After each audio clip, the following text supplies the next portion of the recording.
மதியத்தில் என்ன சமையல்னு பார்க்கலாம் வாங்க. இது வந்து சுட சுட சாதம் வடித்தாச்சு, பழைய கஞ்சி ரெடியாக இருக்குது, எல்லாம் மூடி வச்சிடலாம்.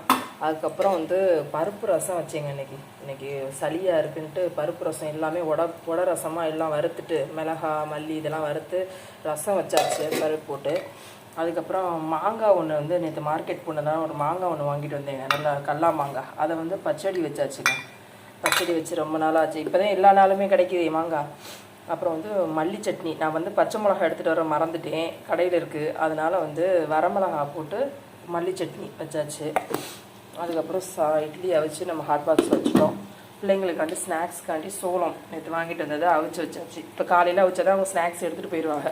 அப்புறம் சேமங்கிழங்கு வாங்கினது இருந்துச்சு, அதை வந்து வறுவல், பிள்ளைங்களுக்கு வறுவல் பிடிக்கும், அதனால் சேமங்கிழங்கு வந்து தவாவில் வறுத்துக்கிட்டு இருக்கேன்.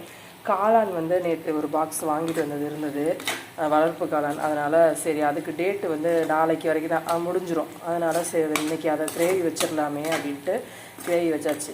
அப்படியே வேஸ்ட்டாக போயிடும்லங்க அப்படியே வச்சா, அதனால் சரி நம்ம காளான் கிரேவியை வச்சுட்டு பிள்ளைங்க ஸ்நாக்ஸ்க்கு எல்லாமே எடுத்துகிட்டு போட்டுன்ட்டு எல்லாம் அதையும் அவிச்சு வச்சாச்சு. இன்றைக்கி காலையில் ப்ளாக் இவ்வளோதாங்க. ஓகே, பாய்ங்க. பிடிச்சிருந்தா லைக் பண்ணுங்கள், ஷேர் பண்ணுங்கள், சப்ஸ்கிரைப் பண்ணுங்க.